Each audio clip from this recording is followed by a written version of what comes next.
103 degrees Fahrenheit fever. Can't even take care of yourself. What a useless wife. Tonight, my husband Donald planned to host a house party with about 7 of his coworkers. But our daughter Olivia's fever hadn't gone down, and by evening, I was feeling feverish myself. I took my temperature, and it was a staggering 103 degrees Fahrenheit. There was no way I could host guests in this condition. Stay in the storage room so you don't spread it, but make sure dinner's ready first. Despite my condition, I managed to prepare the food as he demanded. Afterward, Donald locked Olivia and me in the storage room. It was the worst situation imaginable. I'd left my phone in the bedroom, so I couldn't even call for help. The temperature in the storage room kept dropping, and all I could do was hold Olivia tightly in my arms, praying her condition wouldn't worsen. The words despair and hopelessness flashed through my mind repeatedly. What was going to happen to us? Someone, please, help us. All I wanted was for Olivia to be safe. Fear and anxiety overwhelmed me as my own consciousness started fading. I didn't know how much time had passed after I closed my eyes, but suddenly, loud noises from the house startled me awake. I could hear things crashing, and Donald's voice shouting over the commotion. It seemed like he and his coworkers were causing quite a scene. Hang in there. Are you okay? A bright light flooded the storage room, and through it, I could see 6 or 7 figures rushing toward us. As my vision blurred, my only thoughts were about Olivia and her safety. My name is Myra. I started working right after graduating high school, and I've been with the same company ever since. At first, just keeping up with senior colleagues on sales visits was overwhelming. But now, nearly a decade later, I lead and mentor new recruits myself. People are often surprised to learn I didn't go to college, and their reactions always amuse me a little.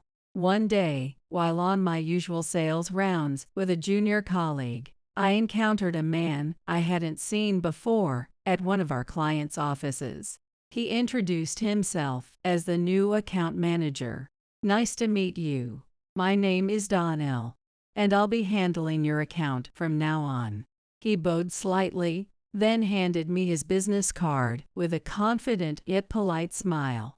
Was he my age or perhaps a little older? His tall, slender frame and gentle, handsome features made me feel as if I were standing next to a lead actor in a romantic drama.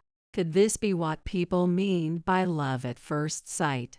That was my first encounter with Donald. Soon after, we began finding ways to talk, both during work and outside of it, and eventually our relationship blossomed into a serious one. Even early in our dating days, it was clear how much his team admired him. One colleague, Davin, seemed to have a deep respect and trust in Donald. Even during our dates, when work calls would interrupt, Donald never showed annoyance. He handled each situation with patience and care. Seeing his dedication to his job and his genuine concern for his team only deepened my feelings for him. However, as our relationship continued, I couldn't help feeling slightly frustrated that it wasn't progressing further. At that time, I became more conscious of marriage and found myself wondering when the topic might come up. Maybe today, or maybe tomorrow, I thought, keeping my hopes and nervous anticipation hidden. One day, Donald surprised me by asking, "Would you like to meet my mom?" Of course, I eagerly said yes, and the following Sunday, I visited his family home. Donald's mother, Amy, greeted me with a warm smile. "Oh my, what a lovely young lady," she exclaimed. Amy loved herbal teas and offered me a delightful selection of peppermint and chamomile blends. "Wow, thank you so much. I love herbal teas too," I told her enthusiastically. "That's wonderful. Here, take some of these home with you," she said, handing me several packets. "This much?" I asked, surprised. "Of course, Myra. Even though we've just met, I already feel like you're my daughter," she said warmly. Her words made me pause, and I suddenly thought of my own mother. I lost both of my parents at a young age, just before graduating high school. It was an incredibly painful time, and I struggled with sleepless nights and constant sorrow. During those days, chamomile tea, my mother's favorite, became my solace, helping me find peace and sleep. Since then, chamomile tea had become a cherished connection to her memory. In an instant, those memories washed over me. I found myself naturally seeing Amy as a motherly figure in my life. A few days later, I received an official proposal from Donald. "Will you marry me?" His words were simple, unadorned, yet they made my heart flutter. I decided to marry Donald, and we officially registered our marriage. At work, I received countless congratulatory messages, but I made it clear that I didn't plan to leave my job anytime soon. Donald and I also discussed our plans and decided to purchase a newly built house after the wedding. The thought of living together and planning for children filled me with so much joy. It was pure happiness. We also talked about the possibility of Amy living with us in the future. It was Donald's idea, but I wholeheartedly agreed. Ever since that day we shared herbal tea together, Amy had become like a mother to me. Right now, Amy was living at her family home, but I wanted to make sure we could welcome her anytime she wanted. Preparing furniture and tea sets in anticipation of her move became one of my favorite activities. As I spent more time with Amy over tea or meals, I began to notice something about her. She didn't seem to trust modern medicine, and instead relied heavily on natural remedies. Her love of herbal teas stemmed from her belief that they helped boost the body's natural healing power, allowing people to avoid medical treatment. Amy firmly believed that most illnesses could be cured with these natural therapies. She once spoke proudly about her approach. "Did you know?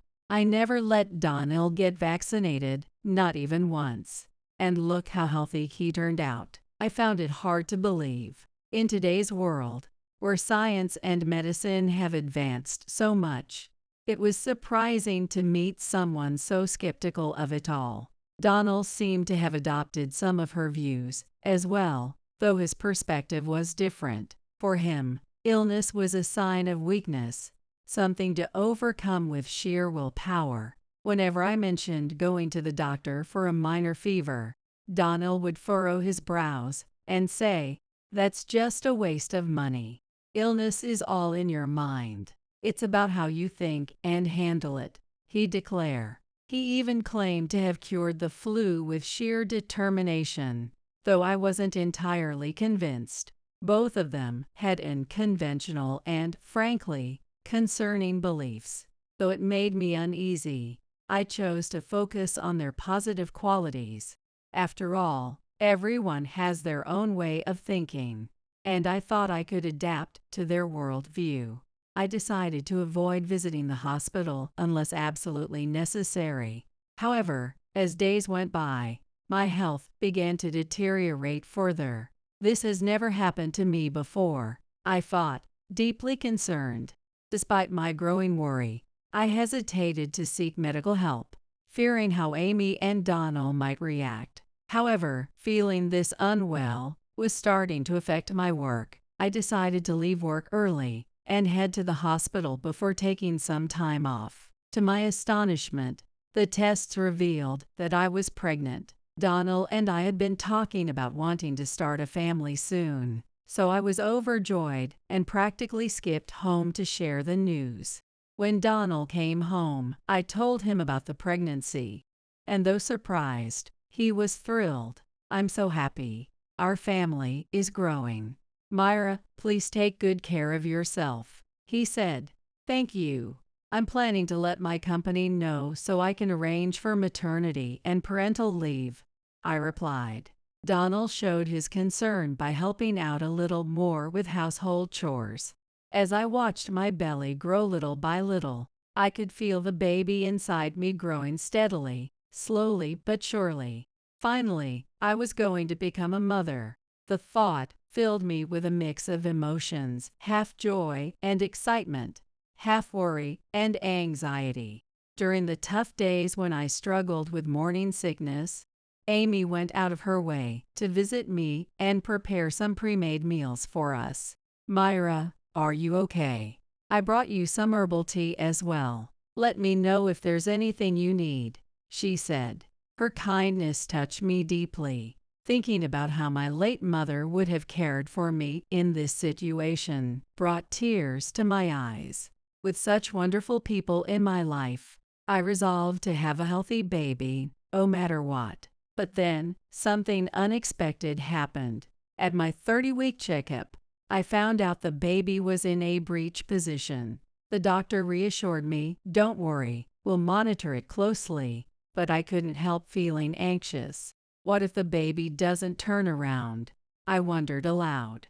I was taught some exercises to try and correct the baby's position, but they didn't work. Eventually, the doctor told me we might need to consider a C-section. Hearing the word C-section made me tense. While people often say every birth is a miracle, I began to wonder if I would experience one myself. I shared the news with Donald and Amy, hoping for support, but their reactions took me by surprise. "What? A C-section?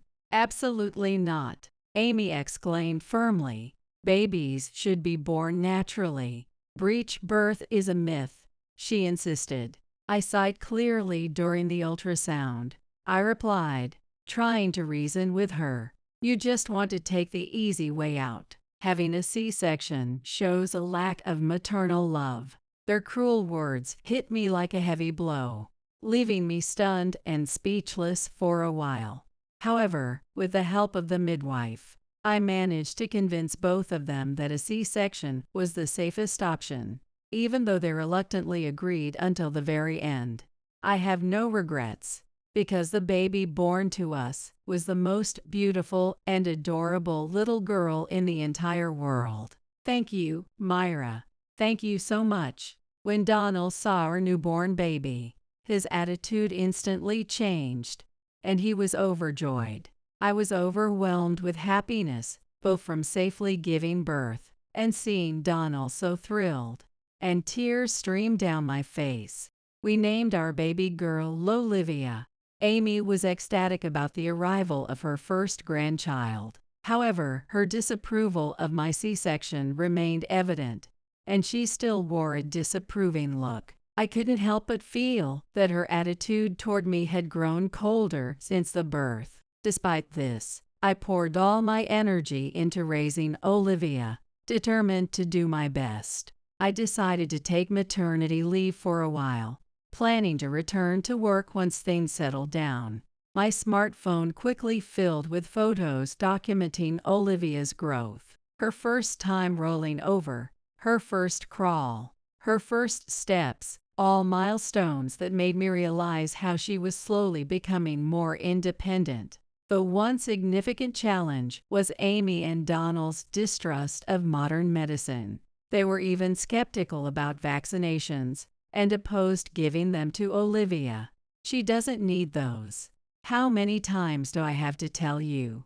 Amy would shout in frustration. I resorted to secretly taking Olivia for her vaccinations, pretending to agree with Amy to avoid conflict. Olivia, unfortunately, was prone to fevers. After returning to work, I started sending Olivia to daycare. However, it became a routine occurrence to receive calls saying she had developed a fever after just a few hours there. While I understood this was normal for young children, it still worried me. Amid all this, Donald offered no help. "Just ignore the fever. It'll go away on its own," he'd dismissively say, brushing off my concerns about Olivia's health. Since Donald was unreliable, I secretly took Olivia to a pediatrician. However, my actions only seemed to escalate the tension. When Amy discovered I was secretly taking Olivia to the doctor, she began harshly criticizing me. "I trusted you, but you're just a failure as a wife. Why can't you listen to me?" she exclaimed. She went on to rant about how doctors were useless and modern medicine was trash. "Natural healing is the only way to go, and you know it," she added. "Amy, idealistic approaches don't solve real problems." I tried to reason with her, but she then accused me of betrayal. "You said you liked herbal tea, so I thought you were like me, a natural health advocate. How dare you deceive me?" I couldn't understand how liking herbal tea equated to fully embracing natural remedies, but no amount of explaining seemed to convince her. Relying on modern medicine is unacceptable. I couldn't stand it during the C-section. And now this. "Donnell needs to discipline you properly from now on," she fumed. Faced with Amy's anger, I felt completely at a loss.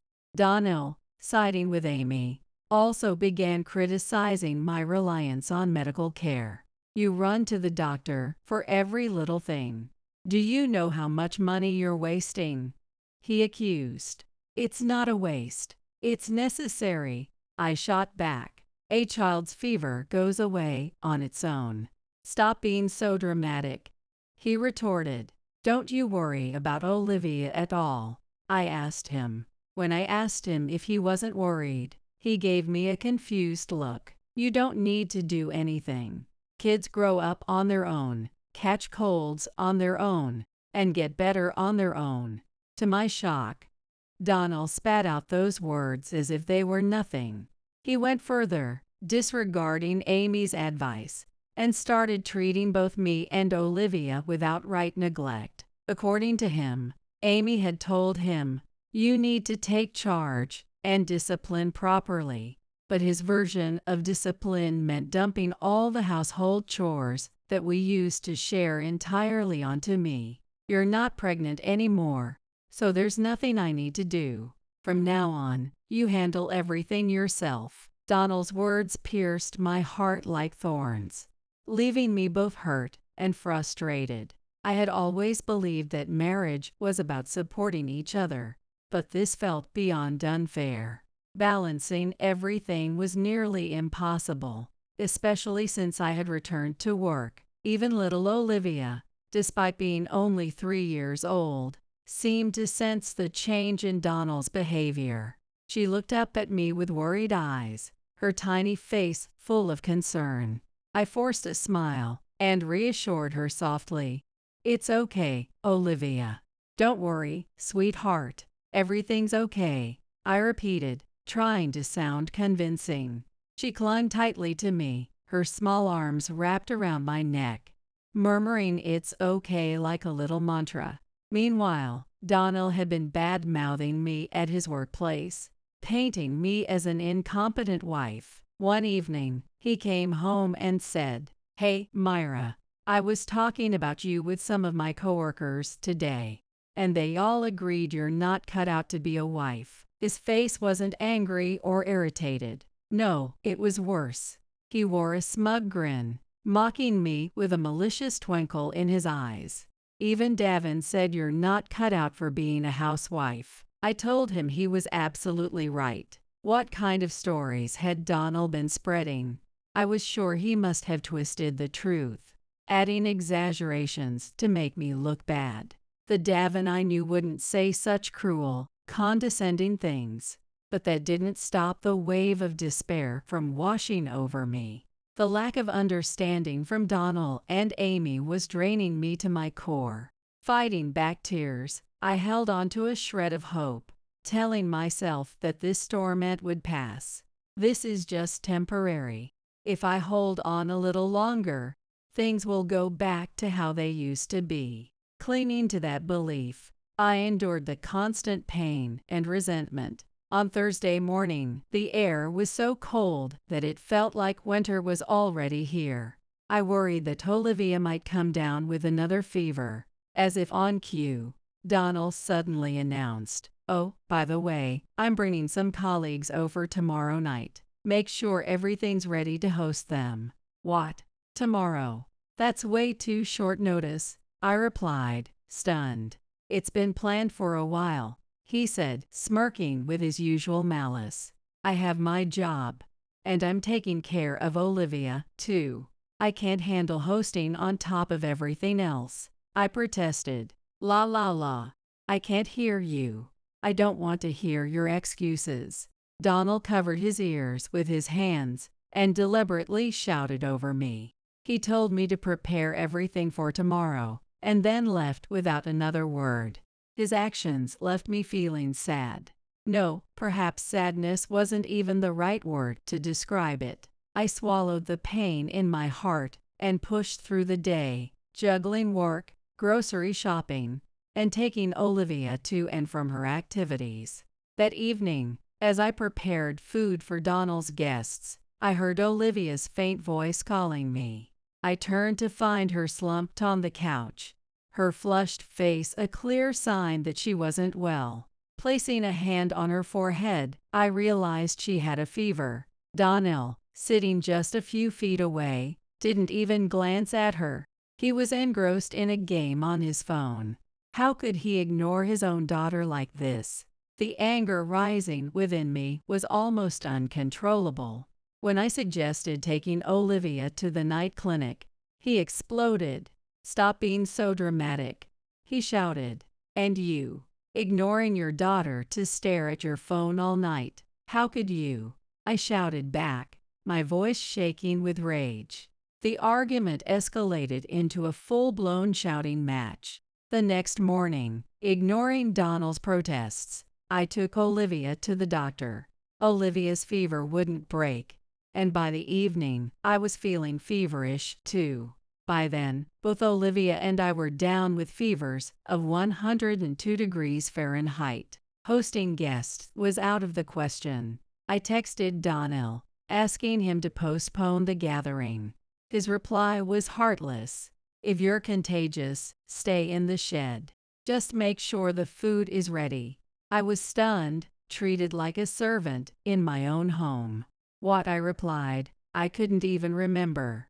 It was 4 p.m., and I knew I should start cooking, but my body was too heavy to move. Suddenly, the doorbell rang. It was Amy. Without waiting, she barged in. "You're not going to tell me you're sick and lying in bed, are you?" she said, glaring at me with disdain. "Amy, please, just go home. You'll catch something if you stay here," I pleaded. Despite my pleas, Amy didn't listen at all. She grabbed my hand, dragged me into the kitchen, and ordered me to prepare food for Donald and his guests. Donald told me everything. "I come here, and what do I find? You lazing around. I'll stay here and watch until you're done." True to her word, she stood at the kitchen doorway, arms crossed, keeping an eye on me. With no choice, I opened the fridge and laid out the ingredients I had bought earlier. My vision blurred, and my body felt heavy. Struggling to keep myself upright, I managed to finish cooking everything. But Amy wasn't finished with her cruelty. She grabbed me and Olivia, dragging us both outside into the backyard shed.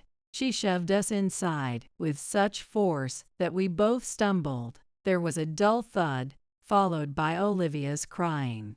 "It hurts," she whimpered. "Well, good job. You'll both stay here for the night." "Got it." Amy slammed the shed door shut with a loud bang. She locked it with a piece of wood to ensure we couldn't get out. "No, no, please. Open the door, Amy. At least let Olivia out," I begged, my voice trembling with desperation. But Amy was already gone, leaving no sign of anyone nearby. This was the worst. My phone was upstairs in the house, leaving me with no way to call for help. The temperature kept dropping, and I could feel the chill creeping into the shed. I held Olivia tightly in my arms, praying her condition wouldn't get worse. Despair consumed me, the word flashing in my mind like a neon sign. What would happen to us? Would we just freeze to death out here? Someone, please help us, I whispered, lifting my gaze toward the heavens as if pleading with my long-lost parents for a miracle. Fear and uncertainty filled the cold air, and my consciousness began to fade. I didn't know how much time had passed before I heard loud noises coming from the house. It sounded like Donald and his colleagues were making a commotion. I heard crashing sounds, mixed with laughter. Lifting my head toward the noise, I suddenly saw light flooding into the shed. A group of 6 or 7 people rushed toward us, shouting urgently, "Myra, are you okay?" It was a familiar voice. Yes, it was Davin, one of Donald's younger coworkers. Relief washed over me, and I let the comfort of being found carry me into unconsciousness. The next time I woke up, I was lying in a quiet hospital bed. I sat up abruptly. "Where's Olivia?" I glanced over at the small bed beside mine and saw Olivia sleeping soundly. Her soft, innocent face and chubby cheeks brought me a wave of relief as I exhaled deeply. But what exactly happened after I lost consciousness in the shed? I considered pressing the nurse call button to find out, but before I could, a nurse came in to check on me. The young nurse, with her short haircut, looked relieved to see me awake. I immediately asked her what had happened. She explained that it was Davin who had called the ambulance. Both Olivia and I were severely dehydrated and weak, but thanks to the quick response, we were now out of danger. Hearing her explanation, I could only respond with a faint, "I see." The whole situation felt surreal, like something out of a drama. As I tried to make sense of it all, the nurse opened a small drawer beside my bed and pulled out a slip of paper. It was addressed to me, something she said she had been asked to pass along. The paper looked like it had been torn from a notebook and folded in half. When I unfolded it, I saw a message written in round, slightly messy handwriting. "I'd like to explain the situation. Please call me when you feel ready." A phone number was written below the note, along with the name of the person who wrote it, Alicia. I didn't recognize the name, but I assumed it must be one of Donald's coworkers who had been at our house that night. I thanked the nurse for delivering the note. Later that afternoon, feeling somewhat better, I decided to call Alicia. To my surprise, my smartphone was in the drawer as well. Although the battery was nearly dead, I dialed the number to uncover what had happened that night. After a few rings, a woman's voice answered. "Hello, could this be Alicia?" "Hello, this is Donald's wife. Thank you for the letter," I said hesitantly. There was a surprised gasp on the other end of the line.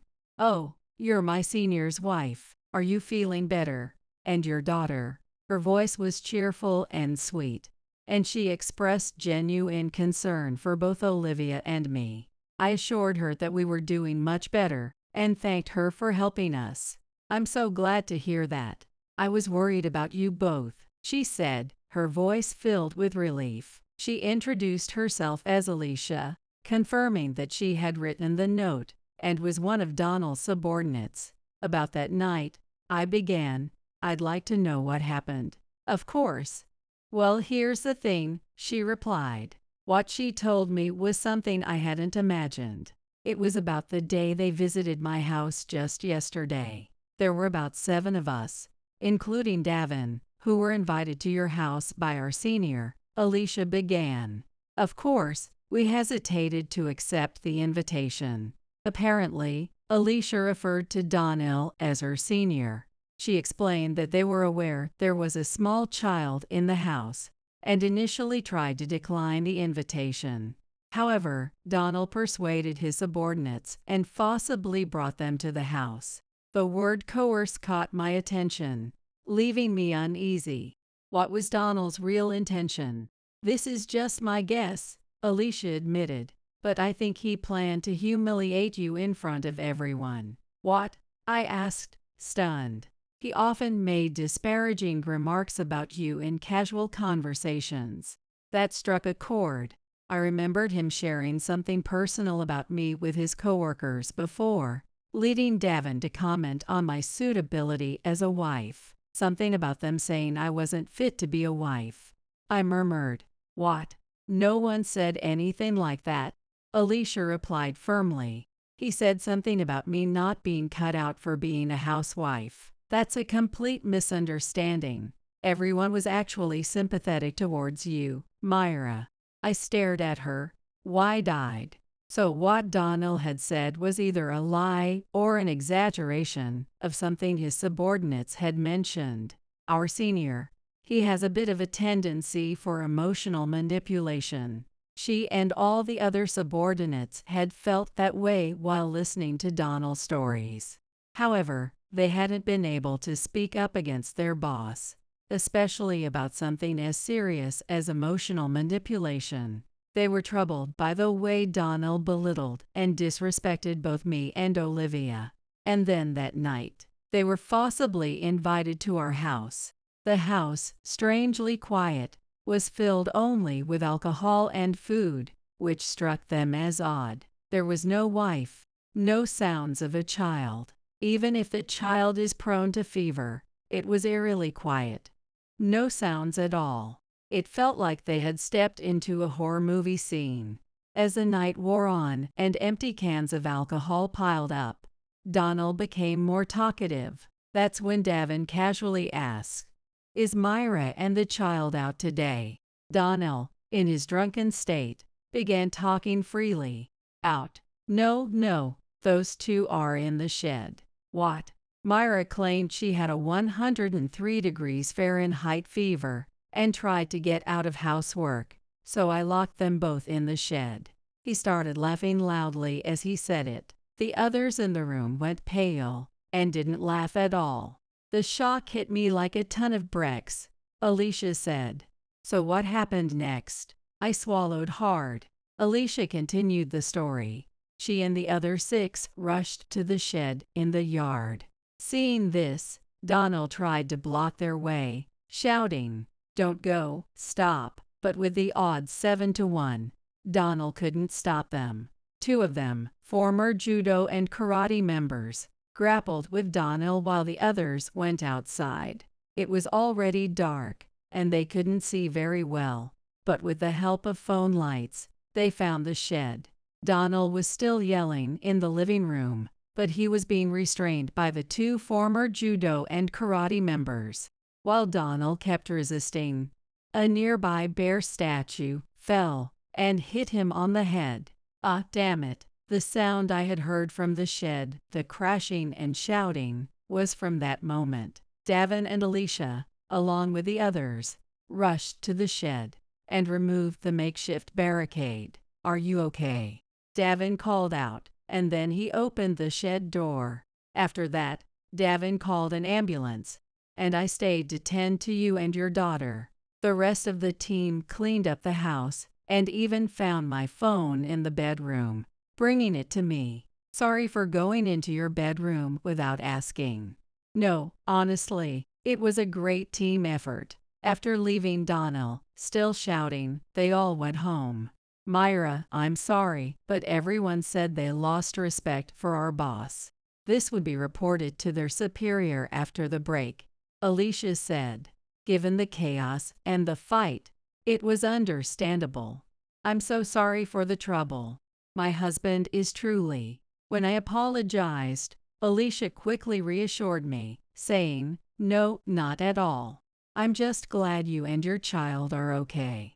We're both on your side." After chatting a little more, I thanked her and ended the call.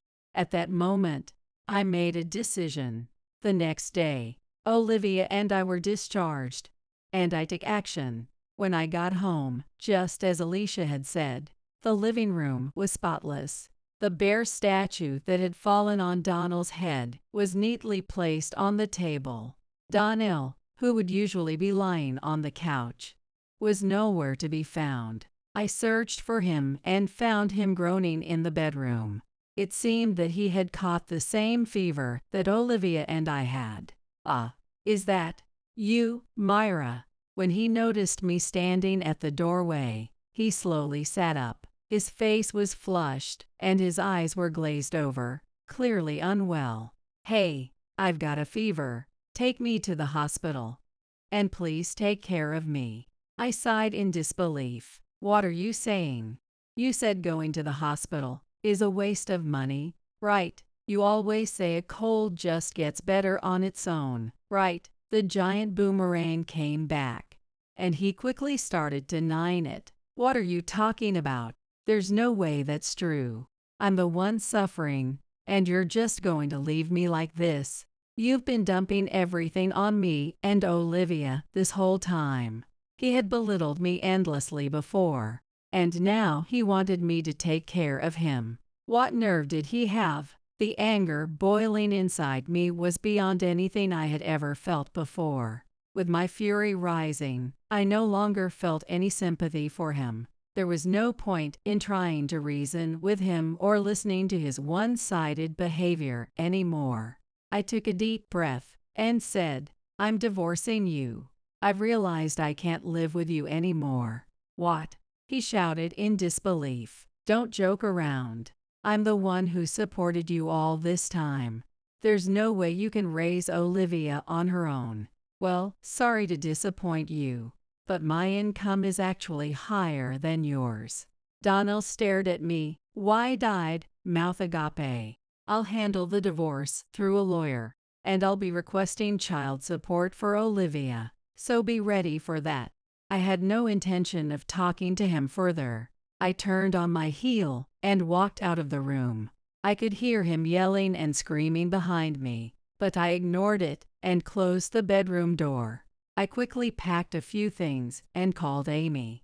She had to deal with Donald now. When Amy picked up, she sounded bored. "What do you want?" "Actually, Donald has a fever, and I need you to take care of him," I said. I briefed her on Donald's condition and told her, "Please take care of the rest." Then Amy scoffed and snorted. "That's something you're supposed to do, not me." "No, I'm a bad wife, so I can't. I'm leaving this house now." "You're leaving? Are you going to abandon Donald?" "Abandon him?" I answered calmly. "The ones who abandoned me and Olivia first were you. You'll regret what you've done." "What? Wait, what do you mean by that?" "Oh, and as for Donald's care, you can try out the natural remedies you recommend. Goodbye." "Wait, listen to me." Amy continued to rant on the phone, but I hung up without a second thought. I grabbed my packed bags, took Olivia's hand, and left the house we had lived in. I wasn't coming back here. With firm resolve in my heart, I walked away without looking back. Olivia kept glancing behind, seemingly confused about Donald's absence.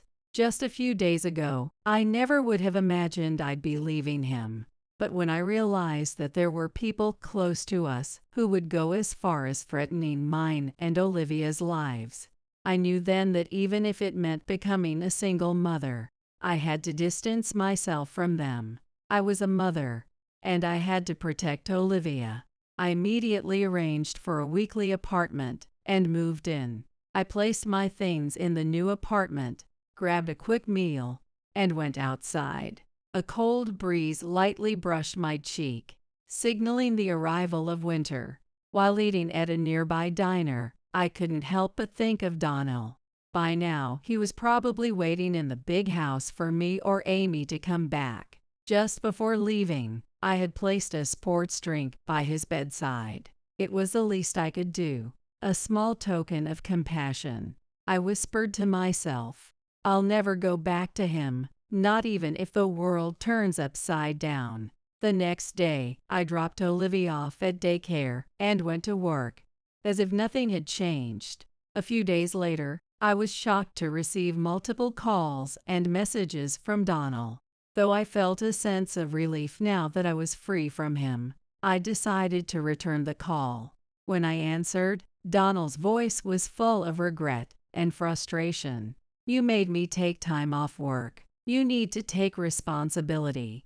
If you wanted to work so badly, you should have gone." Stop taking it out on me. It's not just that. My mom caught the cold too, and now she's sick. Help me take care of her." When I told him again that I wasn't going to take care of him, he became even more agitated. "I'm telling you, what you and Amy did is bad enough to report to the police." "What? What exactly did I do?" "Seriously." I almost laughed out loud. "Locking your sick wife and daughter in the shed. What else would you call that but domestic abuse?" "Wait, I didn't do it. My mom did it." He started scrambling for excuses, saying things like, "That wasn't my intention," or "It was just a harmless joke." I was completely done with him. Listening to his pathetic excuses over the phone made me feel nothing but disgust. "Just come back soon. I'm begging you," he pleaded desperately. I coldly dismissed him, determined to shut him down for good. "I'm not coming back. From now on, communicate through my lawyer. I have nothing more to say to you." With a decisive tap on the screen, I ended the call and blocked his number. I couldn't afford to let him or anyone else endanger Olivia and me anymore. Glancing at the clock, I realized it was time to pick up Olivia from daycare. Excited to hear about her day, I grabbed my things and headed to the daycare center. After that call from Donnell, I filed for divorce and child support through a lawyer. This lawyer came highly recommended for her expertise in divorce cases and was ready to fight for my cause. She had been referred to me by a colleague, and I couldn't help but feel confident in her capabilities. As it turned out, Amy wholeheartedly supported the divorce, according to the lawyer. In fact, she was already encouraging Donnell to look for his next partner. The lawyer even chuckled, saying, "She has quite a strong mentality, doesn't she?" On the other hand, Donnell resisted. No doubt he was worried about how it would look to his company and society, so he was reluctant to separate. Eventually, after the lawyer lectured him thoroughly, he had no choice but to admit his faults and agree to the divorce. Later, I learned that Donnell had consulted his coworkers about the divorce. However, his behavior toward me and Olivia was already well known, so his colleagues and subordinates showed no sympathy. Instead, they subtly encouraged him to go through with the separation. Word of Donnell's behavior spread through the company via his 7 subordinates, and he even lost the trust of his superiors. Thanks to the lawyer, I secured regular child support payments from him. One day, everything seemed to be settling into place when I found out that Davin had become the point of contact for one of my work clients. When I met him, I took the chance to express my gratitude once again. "You really saved us. My daughter is doing so well now, thanks to you." Embarrassed, he replied with a modest "No, it was nothing." Then he leaned in and whispered, "Now that you're divorced, I can tell you something." What followed was a shocking revelation. Apparently, our senior's mother passed away from an illness recently, and shortly after that, he resigned from the company. Hearing about the illness left me unsettled. Though it was only speculation, I couldn't help but wonder if she had refused to seek medical help, relying instead on her natural remedies. If that was the case, perhaps she saw it as fulfilling her beliefs, even at the cost of her life. As for Donnell's resignation, the prevailing theory was that his tarnished reputation had become too much to bear. In today's world, news of domestic violence spreads fast. And it's not good for business relationships either, Davin said, choosing his words carefully with an awkward expression. Rumors at the company suggested that Donnell was now juggling part-time jobs. I felt no sympathy for him. What he had done was unforgivable, and I intended to ensure he continued paying child support. About 6 months later, as cherry blossoms danced in the spring breeze, I received some delightful news. Davin and Alicia were getting married. They announced it with radiant smiles of pure happiness. "Congratulations. "Oh, you two are such a perfect match," I exclaimed. Though I didn't attend the ceremony, I sent them a congratulatory message to celebrate their new journey. With their bravery and strength, I was confident they would overcome any challenges together. Soon after, Olivia and I moved out of the weekly rental apartment and into a newly built one closer to my workplace and her daycare. Fate works in mysterious ways. I discovered that Davin and Alicia lived on a different floor in the same building. This marked the start of a close family-like friendship. When Davin and Alicia became parents, Olivia immediately took on the role of a proud big sister to their newborn. "Here, you can have this," she said, offering one of her cookies, an adorable gesture that melted my heart. While Olivia is still somewhat prone to fevers, they are less frequent now. This brings me relief as I watch her grow day by day. Illnesses and injuries will inevitably come, but my only wish is for her to stay healthy and happy as she continues to thrive. You're so dumb. Can't you do this more efficiently? It's frustrating just watching you. The harassment from my sister-in-law Michelle escalated day by day. It even started to interfere with my work from home. But I didn't break. Because there was a job I desperately wanted to complete. My name is Amanda Smith, 29 years old. Working as a contract employee for a certain company, I live modestly with my dad, taking over the household chores to relieve my busy dad. He raced through life without a break, raising a daughter on his own. Gradually, I wanted to ease his burden a bit. When I was still in elementary school, Dad placed his large hand on my head and said, "You don't have to try so hard with the housework. Use your time as you like. That makes me happier." Dad was always kind and generous, no matter how tired he was. Secretly, I wished for his happiness. I hope Dad will find great happiness someday. This small wish came true a few years ago. Dad's new wife was named Barbara.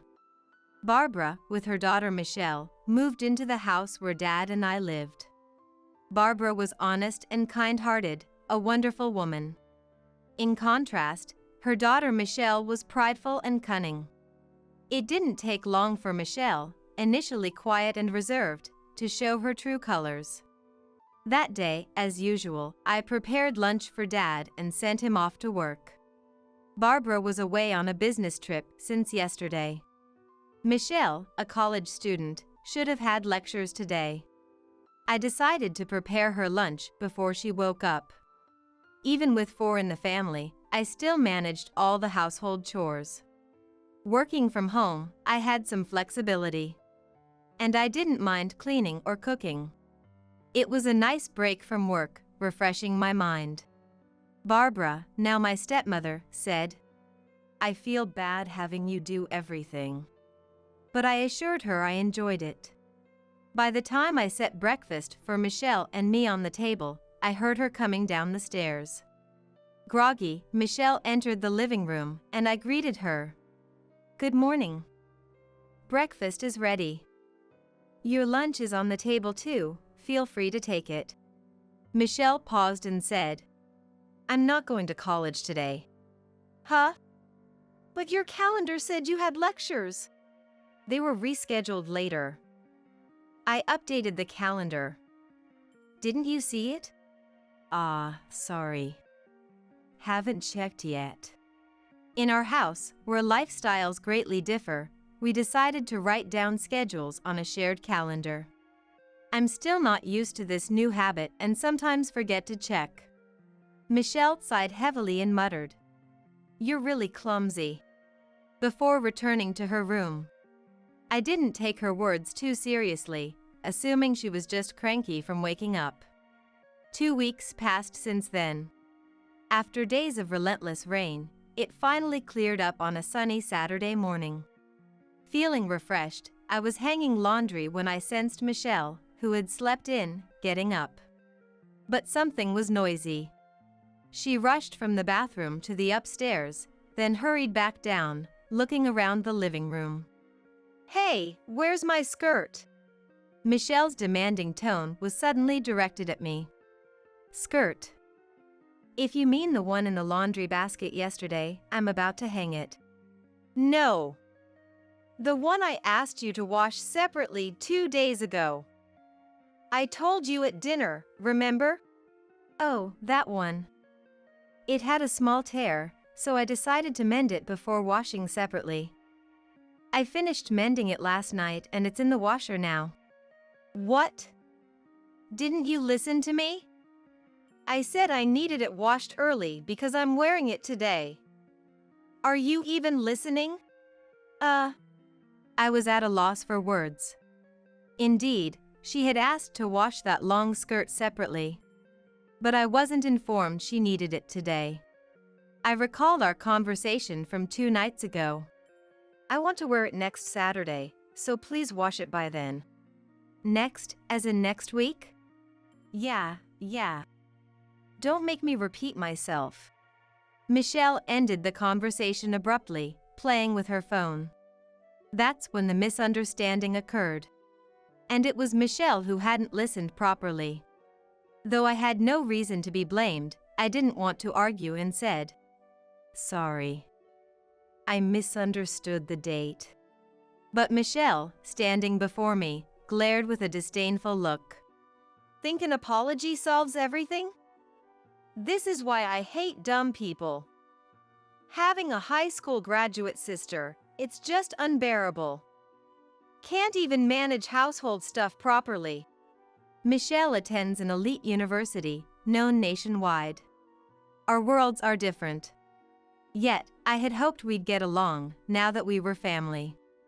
"Just to be clear, I never thought of you as family from the start," Michelle said mockingly, with a disturbing smile. Seeing that expression, I felt an eerie chill. From that day, Michelle's disdain towards me became more apparent in her actions. When I worked from home, loud music blared from Michelle's room. Not just disrupting my work, but loud enough to be a nuisance to the neighbors. "Could you lower the volume a bit? The neighbors might complain," I asked timidly, but she retorted, "What? Don't boss me around. I'm annoyed by the typing sounds from your room." She slammed the door in my face. On another day, Michelle brought friends home and said loudly, "Isn't it embarrassing having a high school graduate sister who can't even get a decent job? I wish she'd move out soon." One of her friends, leaving, jokingly said to my door, "Sorry for disturbing. Michelle feels sorry for you, so please move out soon, okay?" Her friends laughed as they passed my room. These harassments always happened when our parents were away. In front of Dad and Barbara, Michelle played the role of a good sister, eerily amiable towards me. Before long, Michelle graduated from university and secured a job at a major corporation. Within a year, she got engaged to her company's superior. By then, I had moved out to live alone, freeing myself from daily harassments and gradually regaining a peaceful life. One day, an invitation to Michelle's wedding arrived. The ceremony was to be held overseas. Sighing, I placed the invitation on a nearby table. About 3 months later, I boarded a plane from Los Angeles International Airport to France. Since moving out, I had become distant from my family. I was worried about Dad, but Barbara was with him. Without me in that house, Michelle wouldn't cause trouble. To preserve Dad's happiness, I wanted to avoid family conflicts. It was better to keep my distance from Michelle and minimize visits to my family home. To Dad and Barbara, I said I moved out to focus on my career. Despite the suddenness, they respected my decision, telling me, "Don't worry about home, just do what you think is right.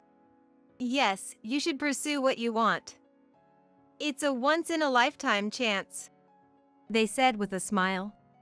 It's true, Michelle's actions affected my work. But that wasn't the only reason I left. I felt it was time to confront my own life and take a new step. On the night before Michelle's wedding, in my hotel room, checking the dress and belongings for the next day, my phone rang. Michelle's name appeared on the screen. A bad feeling washed over me. Hesitantly, I answered the phone. It was Michelle's voice after several months. "Hey, long time no see. Where are you right now?" In a hotel in Paris."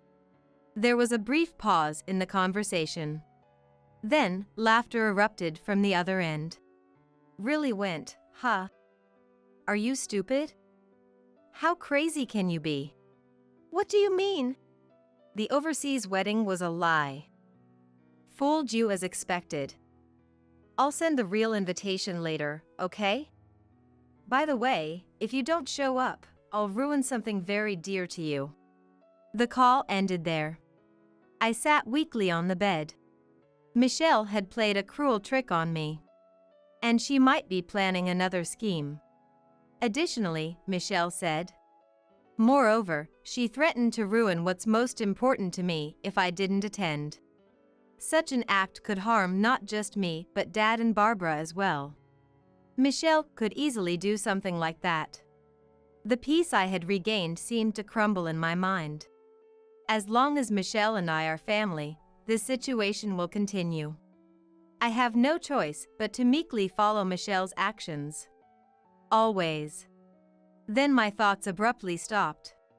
Why did I leave home? Wasn't it to fully pursue what I wanted? I haven't achieved anything yet. Instead of feeling weak, I should work to change this situation. Even someone like me can find a way to stand up to Michelle. I rose from the bed and reached for the curtains by the window. Outside the glass, the Parisian night unfolded. Life is strange. Sometimes, when wandering in the dark, the path forward is illuminated and becomes clear. This was one of those moments. I closed the curtains, turned off the light, and slid into bed. The earlier anxiety had vanished, replaced by a soothing drowsiness. I closed my eyes slowly. Eventually, I spent about a week in France, taking the opportunity to enjoy sightseeing before returning home. Recharged, I returned to the US and threw myself into work. Forgetting to eat and sleep, I spent days glued to my computer. My mind ran at full speed, devouring documents and typing furiously. After 2 months of this lifestyle, I visited a specific place. Walking down the main street in front of the station, I entered one of the buildings. Exiting the elevator on the 3rd floor, I knocked on the first door down the hall.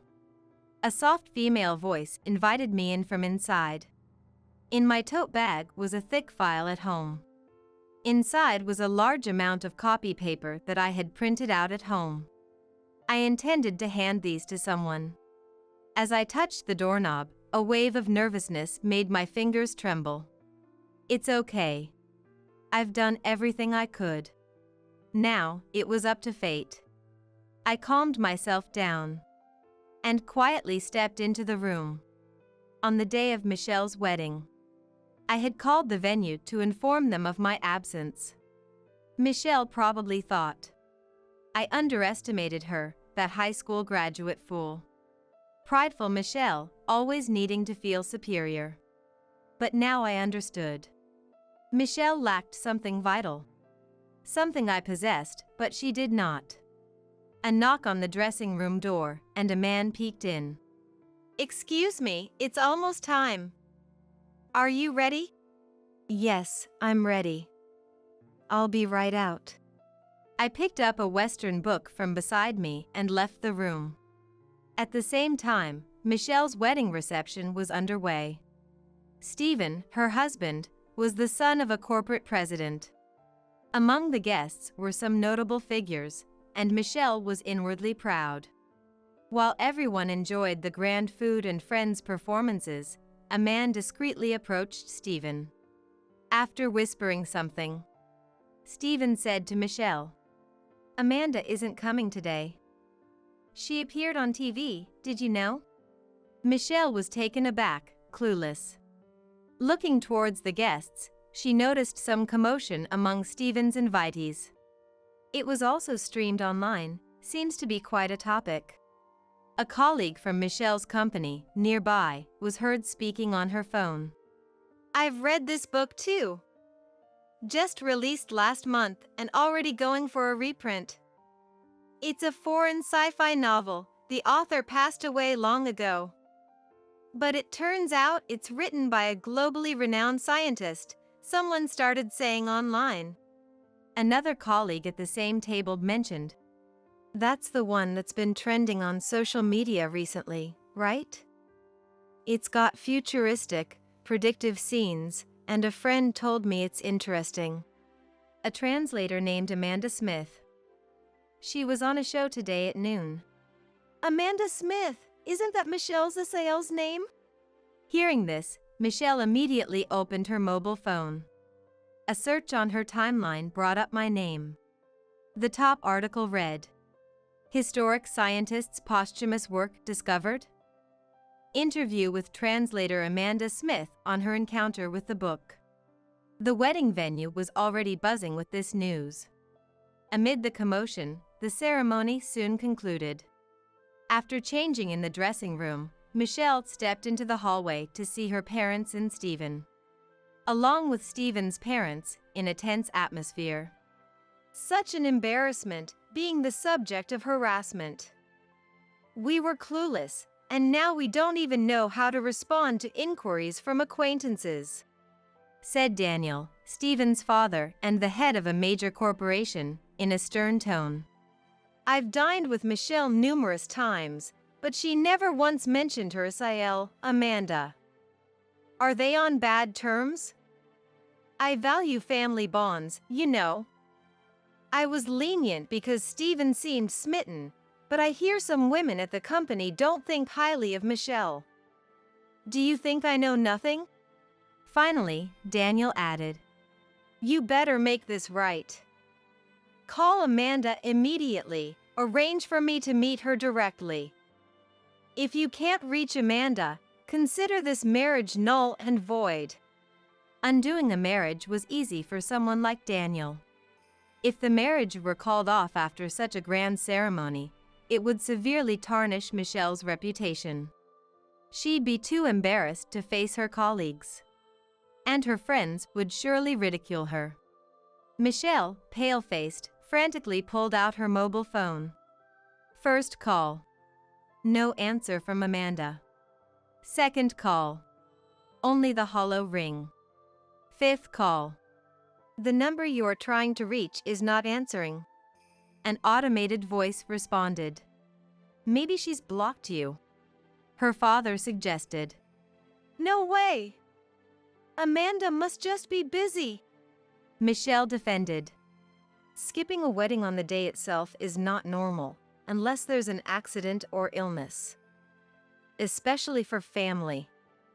I don't want to invite more trouble into my home. A woman like you, prone to problems, is clearly not suitable for our family. Daniel concluded. But the ceremony is already over. Stephen, don't just stand there, say something. Michelle looked at Stephen with her characteristic pleading eyes. But Stephen turned away, refusing to look at her. At that moment, Michelle realized something. Her parents, standing behind her, were silent, just observing.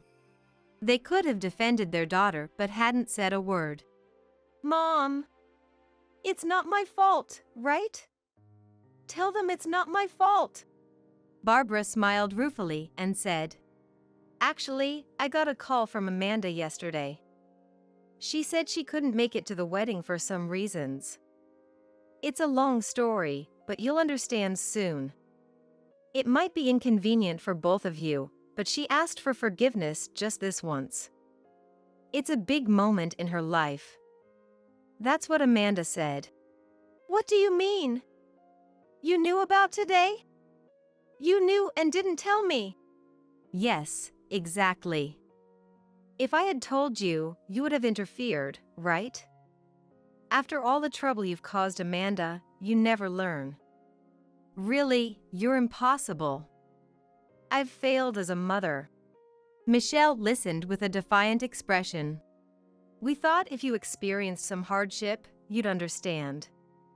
So Dad and I discussed it, and, as bad as we felt for Amanda, we decided to turn a blind eye. It seems this is a family matter. We, as outsiders, should leave, someone interjected. Wait, please! We're not done here. I'll bring Amanda, I promise. Please reconsider, Daniel. I don't want to be addressed by my name by you. Do you want to anger me further? Even Michelle fell silent under Daniel's stern gaze. This time, she had picked the wrong battle. She watched, dazed, as Stephen and his parents walked away. Michelle, tasting her biggest defeat, finally realized her emptiness. After successfully appearing on the TV show, I was dining with an acquaintance. A French dinner at a luxurious hotel. Across from me sat Pamela, a dignified, calm elderly lady. I chose this place to celebrate. I wonder if a more casual setting would have been better. No, I'm really grateful. It's my first time dining somewhere like this, so I'm a bit nervous. I like your honesty. Just be yourself. I don't like formalities either. Enjoy the meal to the fullest. Pamela's titles included French literature researcher, translator, and translation school lecturer. She was also my mentor. I once found an old Western book among Mom's belongings. Dad said its origin was unknown. It appeared to be a novel written in French. There were notes throughout, indicating Mom had read it repeatedly. I remembered how Mom hummed foreign songs while cooking or doing laundry. It happened before I could remember, so I don't remember it clearly. Could those lyrics have been in French? I started reading the book bit by bit, translating with a dictionary, and got absorbed in its world. I became enchanted with the French language. I devoured French books and translated my favorites. I was so engrossed that I lost track of time. After becoming a working adult, I started attending translation school during nights and weekends. One of my teachers, impressed by my language skills, introduced me to translation work. I was delighted to take it on, especially since it could be done from home. Around the same time, Dad decided to remarry. Even with the increased family size, my work wasn't affected, except for the issues with Michelle. I was surprised when you handed me a thick manuscript. Your translation skills were professional level, and the novel had a unique worldview. I had been translating for years, but I was never quite satisfied with my work. It took a long time, but completing it helped me grow mentally. Yes, translation is a battle with oneself. Each completed work feels like shedding a skin. It's fascinating. I agree. That's why I can't stop. Pamela smiled warmly upon hearing my words. It's a blessing to have something you want to pursue passionately in life. When I returned home after a long time, Barbara greeted me. Dad was still busy with work. Coming home late as usual. I heard footsteps coming down from upstairs. Ah, finally awake. Michelle, you have a part-time job today. After the wedding cancellation and leaving her job, Michelle seemed to have been staying home. Barbara had told her. How long will you sulk? Do you want to live miserably like this forever? If you don't want to start over, you better leave this house.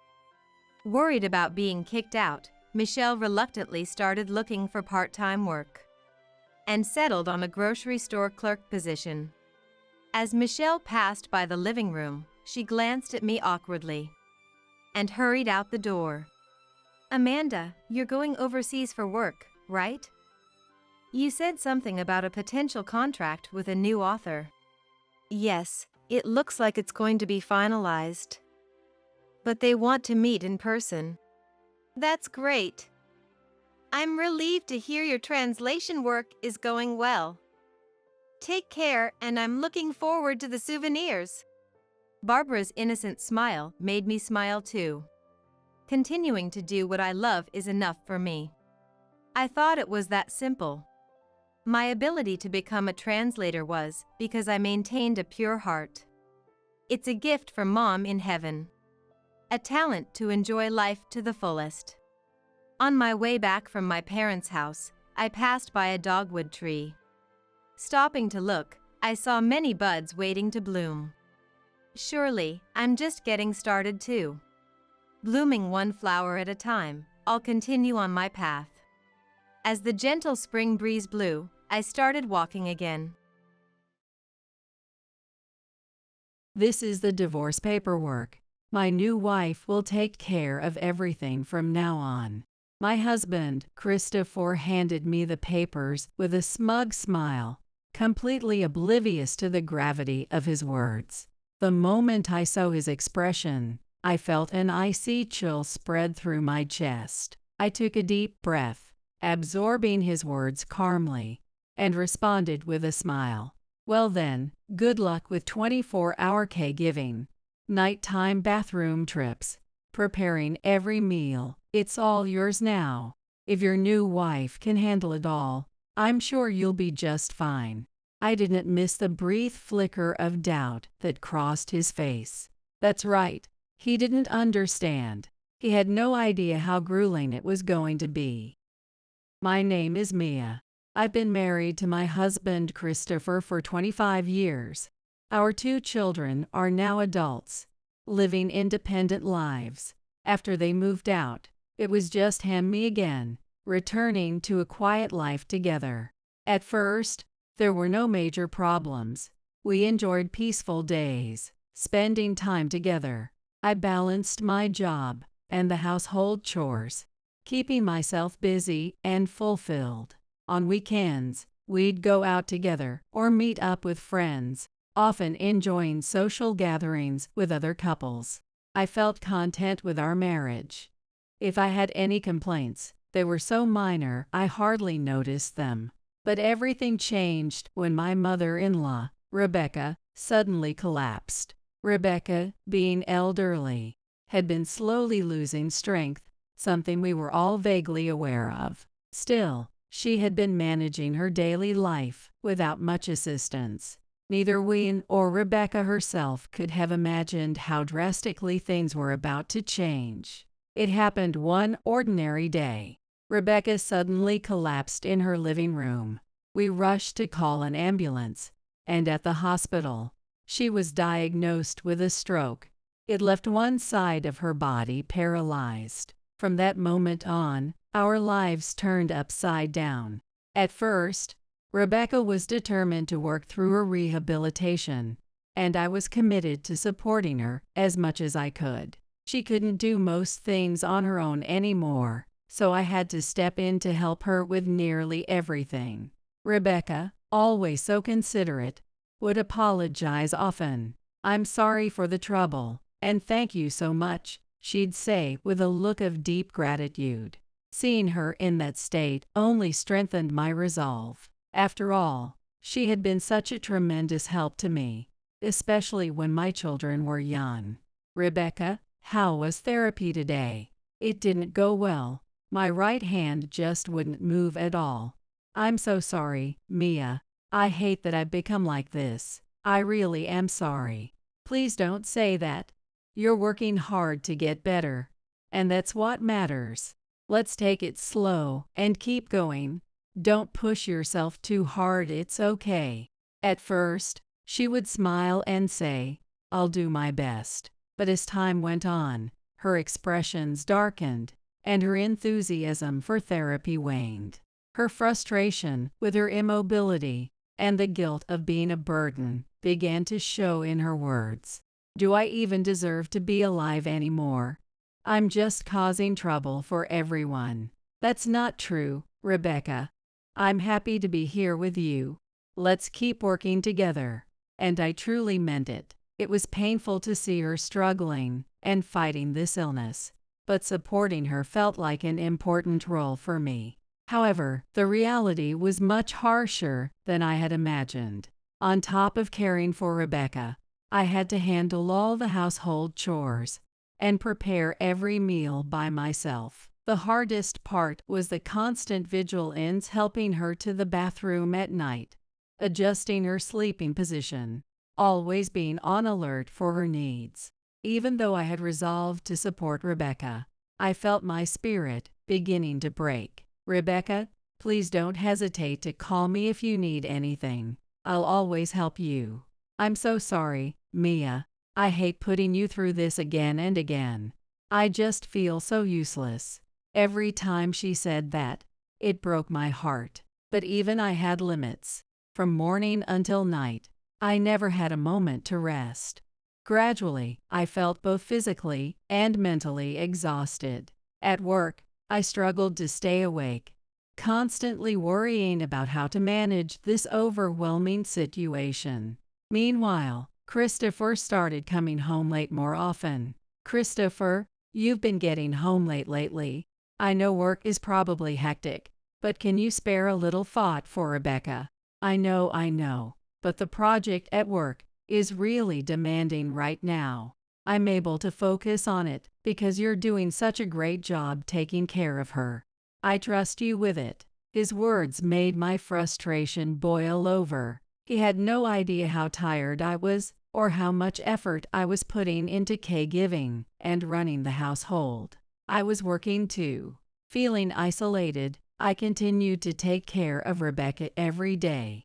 If only I were stronger, you wouldn't have to bear this burden. I'm so sorry. Please don't say that. You've done so much for me over the years. Let me repay you now. I said it, but I couldn't deny the growing toll on my body. Yet, I felt there was no one I could rely on. I believed it was my responsibility to care for Rebecca. But wasn't it Christopher's responsibility too, as her son? So I tried asking him again. Christopher, could you help out a little? I'm really tired. I already told you I'm swamped with work. I can't right now. Just give it a bit longer, and things will settle down. But that bit longer never seemed to arrive. I continued handling everything alone. His late hours meant I couldn't work overtime myself. At work, I began to feel increasingly out of place. But even on weekends, he was rarely at home anymore. An invisible rift began to grow between us, and our conversations became fewer and fewer. One day, I prepared dinner for Christopher and waited for him to come home.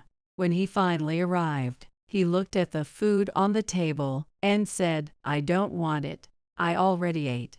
Then he walked straight to the bedroom. "What? Why? I went through the trouble of making this. You usually let me know ahead of time. It's too much of a hassle to call every time. You should just figure it out. It's the same thing every day." His cold response left me speechless. In the past, we wouldn't have argued over something so trivial.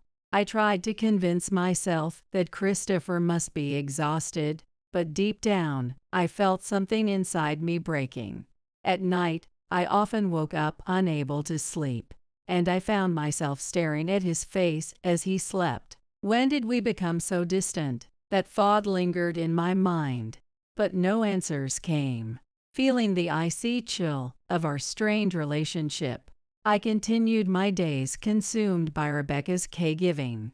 Christopher remained indifferent, showing no signs of concern for me at all. Then one day, something shook me deeply.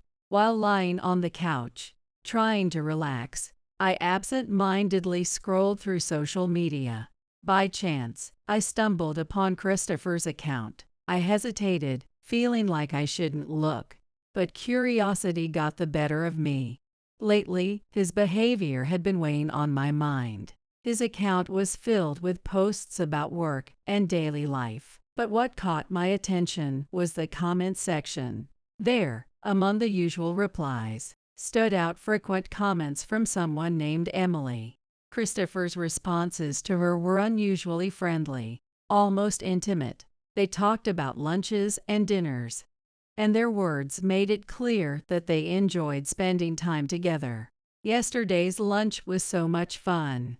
Where should we go next? Maybe that new restaurant everyone's talking about. What do you think? Reading their exchanges sent a chill down my spine. It wasn't just lunch. His frequent late nights, combined with this cozy back and forth, left no doubt in my mind. This Emily, whoever she was, clearly had a special relationship with Christopher. From their comments, I learned she worked as an office assistant at the same company as his. A heavy sense of unease settled in my chest as I kept rereading their interactions, asking myself over and over, could it really be true?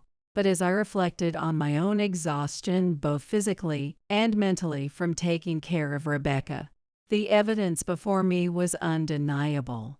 He's having an affair. I whispered the words to myself, and the realization of it hit me hard. While I was pouring all my energy into taking care of Rebecca, Christopher was betraying me. I couldn't believe it. At the same time, I couldn't stop questioning how things had come to this. I couldn't carry this doubt on my own. Living every day with suspicion gnawing at me was impossible. I had to find out the truth. One evening, Christopher said he was going out for a company dinner. That was when I made the decision to follow him. I drove to his office and parked nearby, wrestling with the anxiety in my chest as I waited. After a while, Christopher emerged from the building. Walking beside him was a young woman I didn't recognize. She had to be Emily. The two of them strolled through the night, talking intimately. I followed them discreetly, watching to see where they would go. Eventually, they arrived at an upscale restaurant. I watched from a distance as they entered the building. Inside, Emily smiled brightly at Christopher, and he returned her smile just as warmly. Every time she laughed, Christopher's face lit up with the same joy. Seeing them like this, my heart completely shattered. It's confirmed. I couldn't watch anymore. Fighting back tears, I returned to my car and drove home. It was clear I couldn't take this any longer. The next day, I resolved to confront Christopher.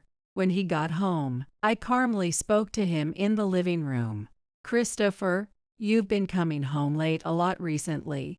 Is there something going on? I've told you 100 times it's work.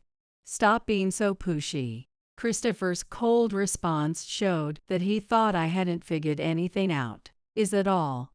I saw you having dinner with someone named Emily. How do you know about Emily? He shot back, startled. Oh, so there is something between you two. Christopher's face flickered with surprise but quickly returned to a faint calm. I don't know what you think you saw, but so what? Has she done anything to you? No, right. So just stay out of it. This has nothing to do with you. His words cut me like a knife. All this time, I had been pouring my heart into caregiving and trusting him, but my feelings clearly meant nothing to him, nothing to do with me. We've been together for 25 years. How can you say that? We're married, Christopher. My voice trembled with emotion. Christopher let out a deep sigh, his tone flat and emotionless. Fine, I'll be honest. I'm done. I'm tired of this life with you. Let's end it. I want to be with someone younger, someone full of energy. His words froze me in place. More than the affair itself, it was the realization that Christopher's heart had completely left me that shattered me. Are you serious? You're tired. Do you even understand how much I've been through? He just stared at me silently. The moment I saw that cold gaze, I felt something inside me shatter. Already exhausted from taking care of Rebecca, I never imagined Christopher would betray me and demand a divorce on top of it. I stood there, frozen in place. And then, all the emotions I had been holding back burst forth like a dam breaking. Wait a minute. Do you even realize how hard I've been working all this time? I poured out all the frustrations about Rebecca's caregiving that I had kept bottled up. Every single day, from morning until night, I cared for Rebecca without a moment's rest. On the days when Rebecca's condition worsened, I woke up multiple times at night to help her to the bathroom, sometimes so overwhelmed that I couldn't even manage to prepare meals properly. Yet, with no one to help me, I kept pushing myself to the limit, only to face his indifference now, as though everything I had done meant nothing. You always claimed to be too busy with work and dumped all the responsibility for the house and Rebecca onto me. And now you're having fun with someone else. What do you think will happen to Rebecca if I'm not here? When I confronted him, he sighed heavily, his face clouded with irritation. She'll figure it out. You're just blowing things way out of proportion. Hearing those words, a deep rage surged from within me. Figure it out? Fine, then you try it. Do you think Emily can handle caregiving? 24-hour bathroom assistance, meal preparation, waking up at night over and over. Do you even understand what's involved? When I raised my voice, Christopher sneered. Yeah, I'm sure it'll be fine. Emily's younger and has more energy than you. It's not as bad as you make it out to be. His irresponsible attitude pushed me to my breaking point. The fact that Christopher could dismiss Rebecca's care so casually left me at a loss for words. Then he reached into his pocket and pulled out a piece of paper, holding it out toward me. Here, take this. It's the divorce papers.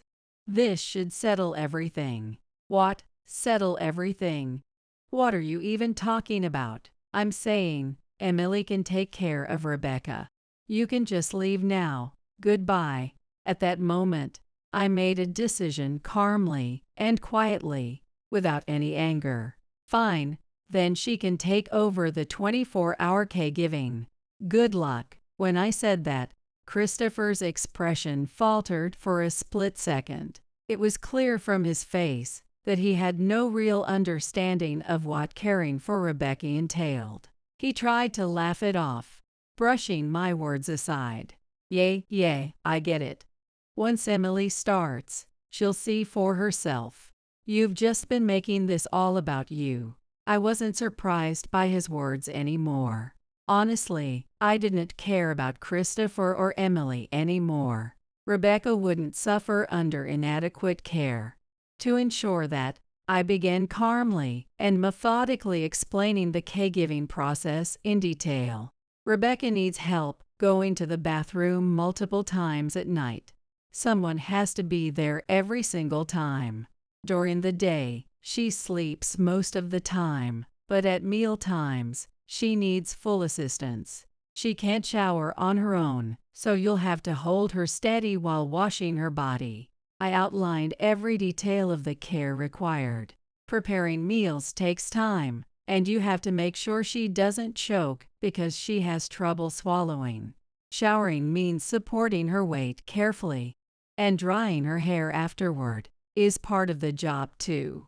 Rebecca can barely move on her own, so I've been performing bed care, including position changes, every single day. And most importantly, Rebecca's emotional care is crucial. She feels heartbroken about not being able to do anything for herself. Every day, I have to comfort and encourage her. Do you think Emily can handle that? Or you? You've never even tried once. When I confronted him, Christopher listened in silence. His initial dismissive attitude gradually shifted, but even then, he refused to admit his wrongdoing. If you're doing all those little things, of course you're exhausted. But come on, I have a job. If it's that hard, just hire a professional caregiver. His words were sharp, but I kept my composure. A professional? Then you'll arrange it, won't you? And cover all the costs. After all, you said Emily would take over, so it's your responsibility." For a moment, Christopher seemed at a loss for words. Perhaps he was beginning to realize this wasn't the simple matter he had imagined. "Fine, I'll figure something out. Stop worrying so much." As he spoke, I made a silent decision. There was no longer any reason for me to stay with this man. Caring for Rebecca was undoubtedly challenging, but I couldn't envision a future with someone who trivialized that reality and betrayed me repeatedly. "All right. Good luck," I said, signing the divorce papers without hesitation. My heart felt surprisingly calm. The caregiving would continue, but my resolve was firm. I wouldn't let him dictate my life any longer. As I finished signing, Christopher smirked down at me and said coldly, "Now that we're strangers, you won't be getting a single penny of Rebecca's inheritance." Inheritance. His words instantly revealed his true motive for rushing the divorce. He wanted to claim Rebecca's inheritance entirely for himself. A quiet, icy anger rose within me. It wasn't about wanting the inheritance for myself. It was about his blatant greed and utter disregard for everything I'd endured. Unbelievable. It was all about the inheritance, wasn't it? I said quietly. Christopher's expression suggested he saw nothing wrong. "Of course. It's only fair. I've been supporting this household. The inheritance is mine, and you're not entitled to a dime." His brazen selfishness left me sighing in frustration. It became clearer than ever that Christopher neither valued my efforts nor understood the weight of Rebecca's care. What shocked me even more was his naive optimism about life with Emily. "Just so we're clear," I said, my tone calm but firm. "Since we'll be strangers, I won't have anything to do with Rebecca's care. Emily will be living with you and taking over." "Right." Christopher hesitated briefly, then responded with overconfidence. "Of course. She's young, beautiful, and willing to do anything for me. She's nothing like you." That comment left me inwardly dumbfounded. He was completely detached from reality. Even caring for one's own parents can be incredibly challenging. Yet Emily, who has no blood relation to Rebecca, was expected to take on such a demanding role. I, on the other hand, had been able to continue caregiving without complaint because Rebecca had been so kind to me since the beginning of my marriage. Could Emily possibly manage that? He had no understanding of how difficult caregiving truly was or how rare it was to find someone with a sense of responsibility to carry it out. A few days later, Christopher was forced to confront the collapse of his optimistic delusions. Emily, the woman he had confidently relied on, showed absolutely no interest in caregiving. One day, when Christopher asked Emily to help take care of Rebecca, her response was chillingly cold. "Emily, I was thinking we should move in together soon. Mom needs a little help, and it'd be great if you could pitch in while I'm at work," he suggested confidently. Emily frowned, letting out an exasperated sigh. "Absolutely not. I'm not doing that. Caregiving? No way. If it's so important, you do it. Why should I quit my job for your mom?" Her blunt refusal left Christopher stunned. The life he envisioned with Emily wasn't appealing to her at all. It was nothing but a burden. Of course, this outcome was obvious to anyone paying attention. No, it's not that hard. Just watch her while I'm at work. Please, I'm begging you." Christopher pleaded desperately, but Emily's response was even colder. "Why don't you do it?" "I'm not doing that. Just thinking about living like that is unbearable." Emily dismissed him curtly and walked away. Christopher seemed to think it was only natural for a wife to take on caregiving duties. It never occurred to him that she might refuse. The moment Emily made her stance clear, Christopher felt his fantasy crumble for the first time. He began to realize there was no such thing as a new life. Emily had no intention of being involved in caregiving, and Christopher himself had no real understanding of how difficult it was to care for Rebecca. But being abandoned by Emily pushed Christopher into a corner. When Christopher told me about his exchange with Emily, I was at a loss for words. "See, I told you." That was all I could manage to say. Christopher had always assumed Rebecca wouldn't live much longer. True, Rebecca was older now, and not as physically strong as she once was. However, she remained active, keeping up with walking and exercise regularly.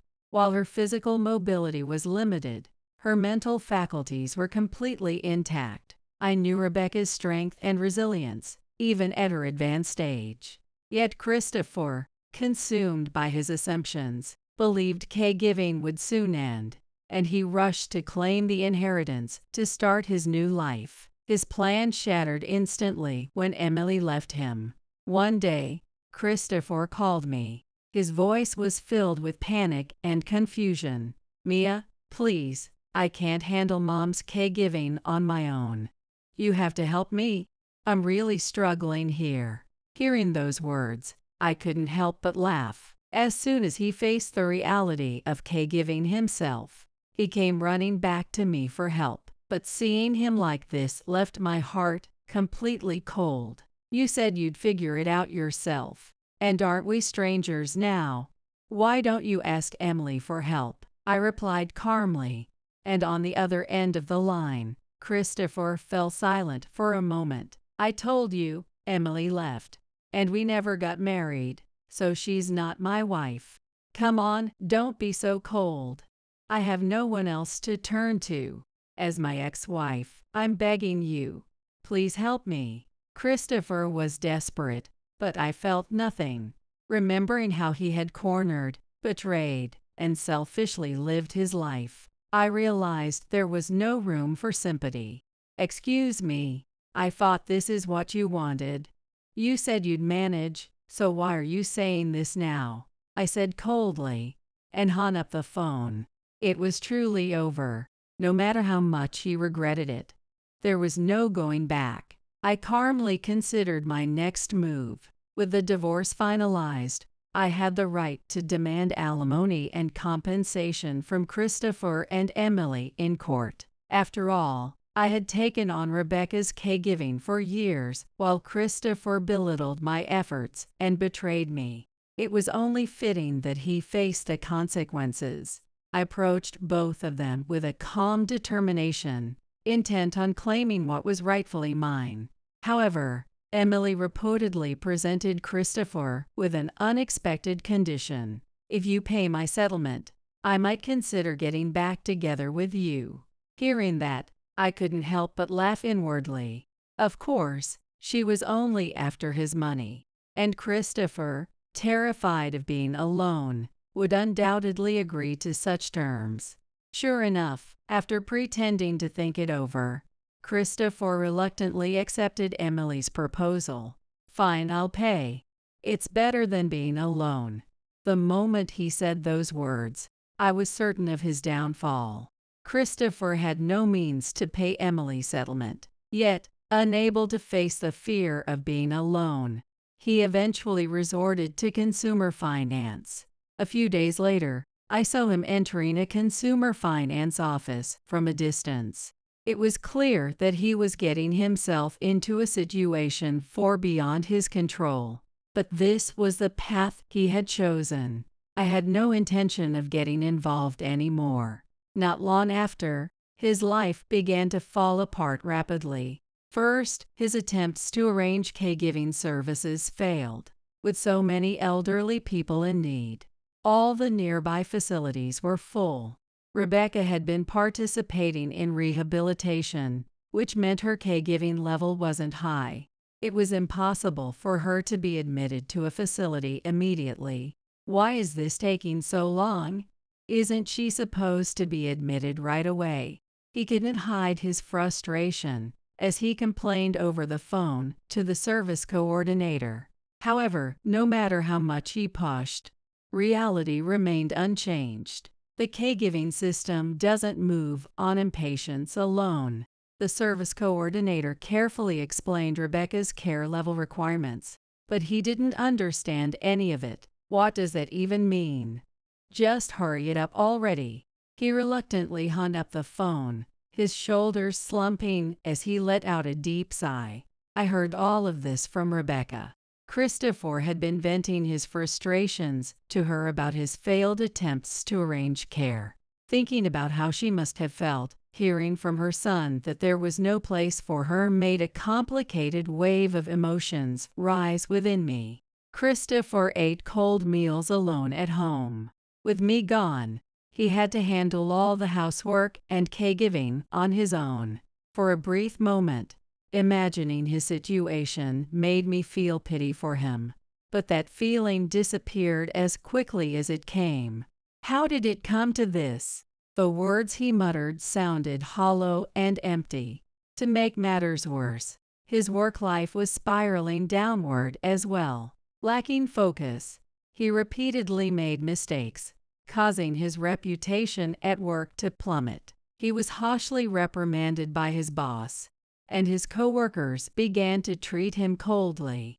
"How many times are you going to make the same mistake?" His boss scolded him again and again. Each time, he tried to bring up his caregiving duties as an excuse, but his boss responded coldly, "That's not my problem." Eventually, his boss told him that his tasks would be reassigned to others, leaving Christopher with no responsibilities. Isolated at work and overwhelmed at home, his stress only continued to grow. At first, his attempt to rebuild his relationship with Emily seemed to go well. However, she gradually began to distance herself. There was no way Emily would truly support a man drowning in debt to pay off divorce settlements and other expenses. "Emily, can't you stay with me a little longer?" His plea was tinged with loneliness and fear. But Emily responded coldly, "Even if you say that, I have my own life to live. Besides, you're not borrowing money for me, are you?" Her words left Christopher speechless. Emily didn't have any special feelings for him. She had only been using him from the start. With everything falling apart, Christopher found himself with no one to turn to, consumed by loneliness and despair. Why? Why did it have to come to this? Every time Christopher repeated those words, I calmly observed him in my mind. There was no going back. No matter how much he regretted it, I was no longer a part of his world. Later, when I heard that Emily had suddenly quit her job and disappeared without a trace, I wasn't surprised at all. It was clear from the beginning that someone like her, who had made such demands, was never serious about Christopher. She had been using him all along, something I had known from the start. Emily suddenly quit her job. I can't contact her, and I don't know why this happened. Watching Christopher vent his frustrations, I replied calmly, "I told you, didn't I? She was never serious about you." He couldn't say a word in response, and just fell silent. After that, his situation worsened even further. A major project at his workplace failed, and his boss's reprimands became relentless. "I get yelled at every single day. I think I've reached my limit," he said. "Is that so?" That was the only response I could give. I realized just how cold I could be toward someone I had already decided to abandon. That thought crossed my mind. Work failures, the collapse of his relationship with Emily, and Rebecca's caregiving were all weighing on him. It was clear that both his physical and mental strength were nearing their limits. Eventually, Christopher decided to quit his job. His debts continued to pile up, and he could no longer afford Rebecca's caregiving expenses. And yet, he still chose to resign. "I have no money left. I can't arrange a care facility for Rebecca. What should I do?" Even as I watched him suffer, I felt nothing. This was the result of the path he had chosen for himself. But when it came to Rebecca, my heart ached. I couldn't stand the thought of Christopher's irresponsibility affecting the kind and gentle Rebecca. "I'll take Rebecca in," I declared. Christopher looked shocked. "Are you serious? You'll take her in? I thought you said you didn't care anymore." "I don't care about you, but Rebecca is important to me." At my words, Christopher fell silent. It seemed he didn't even have the strength to argue anymore. From that moment on, I began preparing to bring Rebecca into my home. I couldn't just leave her with Christopher, who had no means to care for her and no facility to send her to. Rebecca was still strong in spirit. I hoped that by welcoming her into my home, she could feel a sense of safety and peace. When I told Rebecca that I would be taking her in, she cried tears of gratitude. "Mia, thank you so much. I'm so sorry for being such a burden." "It's nothing like that. From now on, let's spend peaceful days together." And so I began living with Rebecca once again. I no longer cared about Christopher, but I was determined to protect her. That was my final decision. In the days that followed, my life with Rebecca became as calm and comforting as if we were mother and daughter. With consistent rehabilitation, Rebecca eventually regained her ability to walk steadily on her own. In the beginning, I helped her practice walking, but now it feels like she is the one supporting me. On the days I have work, a professional care staff member comes to assist, allowing me to leave the house without worry. Rebecca, too, has grown more accepting of receiving professional help and no longer pushes herself unnecessarily. One evening, after finishing dinner preparations and relaxing in the living room with Rebecca, the topic of Christopher unexpectedly came up. Although I hadn't kept in touch with him much, I found myself feeling a bit curious. "Have you been in contact with Christopher?" I asked. Rebecca looked slightly surprised before shaking her head lightly. "No, I haven't. I don't need such a selfish, money-driven son anymore." Her words carried the weight of the pain and disappointment she had been harboring. But what she said next warmed my heart deeply. "Because I have you, I'm fine. I think of you as my real daughter." Those words made my chest tighten with emotion. Holding back tears, I smiled and gently held Rebecca's hand. "Thank you. I feel the same way. You give me the strength to keep going." She smiled softly, as if relieved. We then shifted back to our usual light-hearted conversations, enjoying the moment. When Rebecca talked about her rehabilitation progress, her delighted expression always made me treasure our time together even more. "How far did you walk today?" I asked. "I went to the park and back this morning. Before, just getting there was all I could manage, but now I really enjoy my walks." "That's amazing. It sounds like you'll be able to go even farther next time." "Yes, maybe I'll try going a little farther next time." Day by day, life with Rebecca became more vibrant. Our days were filled with gentle conversations and endless smiles as we healed from past wounds and moved forward toward a brighter future together. The time when I struggled with Christopher's betrayals now feels like a distant memory, almost as if it never happened. Now I find myself truly smiling every day. I never imagined how wonderful it could be to move forward and live a happy life. The time I spend with Rebecca is undoubtedly a part of that happiness.